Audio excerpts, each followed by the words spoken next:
All right. Well, here's take two on the notes.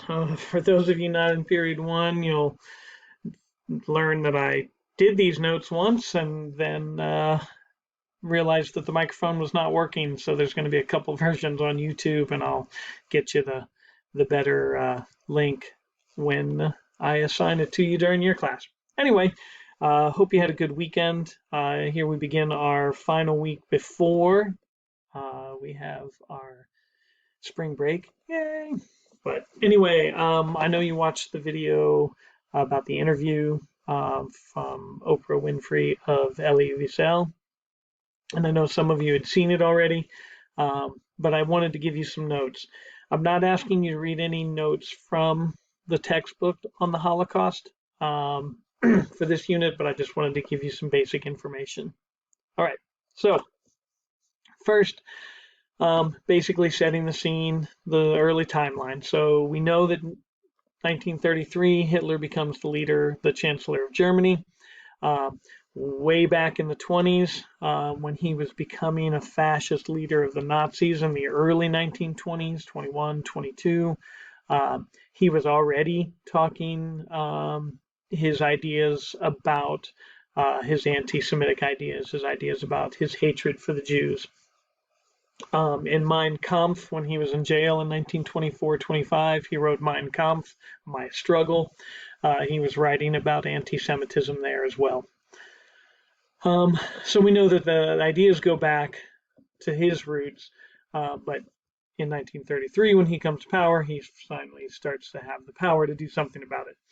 1933, the first Nazi concentration camp in Dachau, just outside of Munich, Germany, wasn't part of Germany yet, but anyway, right outside of Munich, was opened.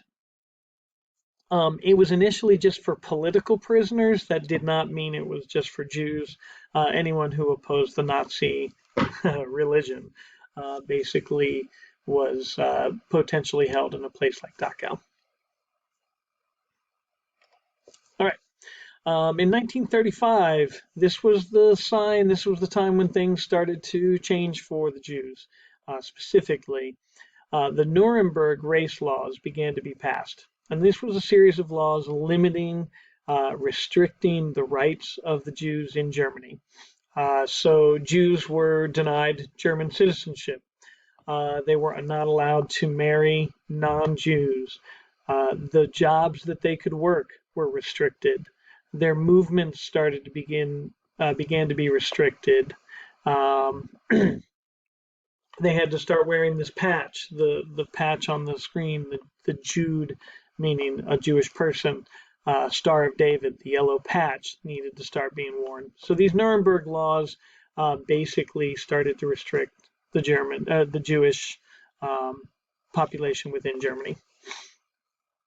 In 1938, we have that Kristallnacht, the Night of the Broken Glass.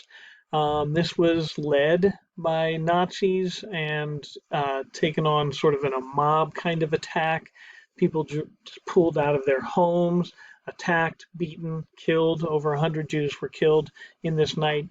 And it was government approved and government sanctioned. And this was a clear sign to a lot of Jews that things had really changed. After this point, you started to have massive Jewish emigration from Germany. Many of the Jews in Germany, maybe up to half of them, tried to leave the country during this next couple of months, year or so. Hitler was actually okay with this. If you left Germany, that meant you were no longer his problem, and he was okay with that. But what ended up happening, the major problem, was that anti-Semitism was not just a German thing. It was a worldwide thing. And even some of the Allied powers, where a lot of the Jews were trying to immigrate to, such as the United States, France, Britain, didn't want the Jews to come in. So as the mass immigration started, they started to deny any Jews right to move into the country. So it cut off the immigration from Germany because they had nowhere to go. So after a time, the Jews were sort of stuck still in Germany. So this began in 1939. France, Britain, the United States would restrict the immigration of the Jews, keeping them basically stuck in Germany. So over the next couple of years, the Germans created a new solution. The solution was to create these ghettos. And ghettos were basically, they would take a section of the city, they would quarantine it, they would build barbed wire fences, they would build concrete fences, they would take all the Jews in the city and make them either move into this area or stay in this area. So they would take an area that maybe was primarily Jewish and quarantine it, border it off. And then any Jew that didn't live there basically had a couple of weeks to take all their stuff and find a place to live in the ghetto. There was no ghetto residential society to help them. They just had to figure it out. And obviously housing was tight. They had to move in with friends. They had to move in with relatives. There was overcrowding. It was, the conditions were terrible. And as you can imagine, not only that, they were restricted to this area. They couldn't leave unless they were leaving to go to work. They would have to pass through military gates to accomplish this. It was pretty bad. Just a few pictures of it. This is down here in the corner. The Jewish star, the Star of David, in German word for ghetto. And you'd have military people allowing access or not, to come into, you had a job in the rest of the city, you might be able to leave in the morning and then go back at night. You see here the barbed wire fences, keeping them separate from the rest of the city. These sort of walls in the back here that were built up across streets to keep the Jews in their section of town. This in the end wasn't good enough for Hitler. He wanted what he called the final solution. And the final solution was quite simply just a genocide, a massive murdering of the Jewish population. It wasn't exclusively Jewish, but primarily it was. And I'll show you some numbers at the end of the slide that demonstrate that. They did target gypsies, which were people of, not all people of Italian descent, but the gypsies were Italian in background. Polish people, Poles, Russians, gays, if you were insane or disabled, or if you had been determined to be terminally ill, you could also be a target. And the killings started happening in the 1940s at the concentration camps.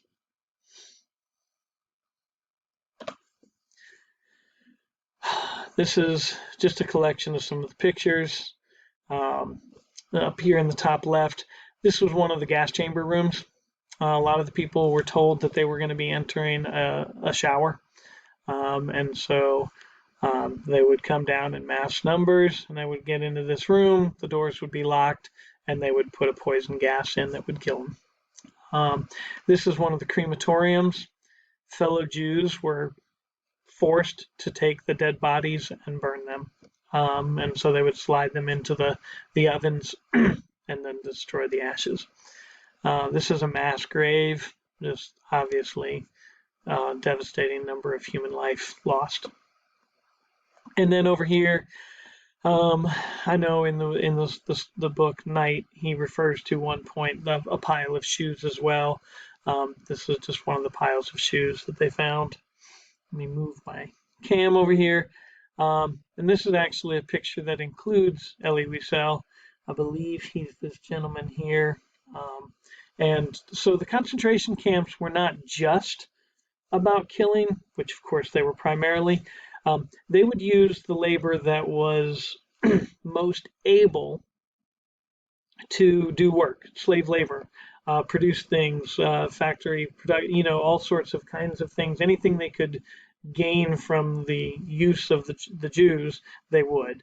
If you were too young, if you were too old, if you were too sick, if you were female and deemed less likely able to help in the slave labor, you would be more immediately killed. The selection process would take you directly to be killed.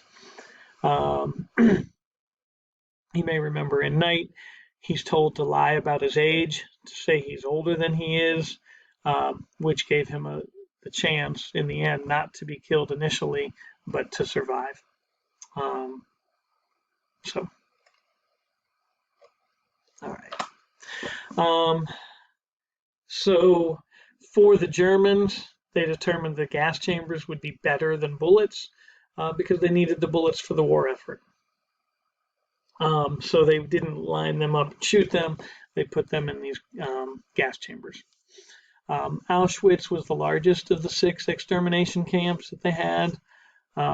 In addition to the obvious life in the camps, you did have these German death squads that would go around and on occasions in different places where it was too hard to get people to a camp, or for whatever reason, they would shoot Jews and they would round them up and just kill them. They would also round them up and send them to the concentration camps. So both did happen. As you can imagine, life in the camp was awful. As I mentioned, there was a selection process, and quite often, Elie Wiesel talks about he walked in and women to the left, men to the right. 8 words that were told to him that just changed his life. His sister and his mom, when they walked in, were told to go to the left. He was told to go to the right with his dad, and he never saw his mother and sister again. And as you saw, the gas chambers and the crematoriums, they weren't fed well. Abuse was rampant. You can imagine if you're a German soldier, you know that as soon as the Jew that was working for you outlived his usefulness, he was going to be killed anyway. So they worked them to death. People died working. They were not fed. They were not given nutrition. They lost tremendous amounts of weight. It was just despicable. And then here in closing, I just wanted to give you some overall facts. So in 1933, before Hitler takes power, before World War II, 9.5 million Jews lived across Europe. Actually, a relatively small number of them, it was under 1 million, lived in Germany itself. Most of them lived in Poland and Russia, Western Russia, which became quickly, as the war started, part of Germany. Right? Germany expanded right directly into Poland and then farther into Russia, Soviet Union, shortly thereafter. 6 million Jews were killed in the Holocaust. There are people out there, they're called Holocaust deniers. They're wrong. If they say the Holocaust didn't happen, they're just wrong.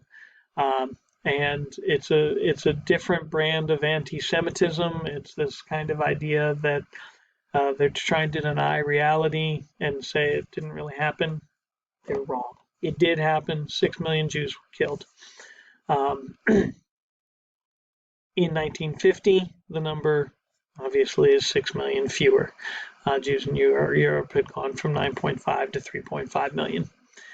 Children alone, the children that were killed in the Holocaust, 1.1 million. As you can see, there were not a lot of gays that were killed, but 3,000 to 9,000. Mentally, physically disabled people, over 200,000 were killed. The gypsies, the Italian descent gypsies, between 250,000 and 500,000 people were killed. There were over 40,000 different camps, prisons, incarceration facilities that the Germans built across the Axis Empire within their German territories, and 6 of them were these concentration or extermination camps like Auschwitz. So, sobering ideas, but the Holocaust did indeed happen. It is very real, and it is one of the most horrendous things in the history of the world. So on that bright note, I end the video, and hopefully this one will work.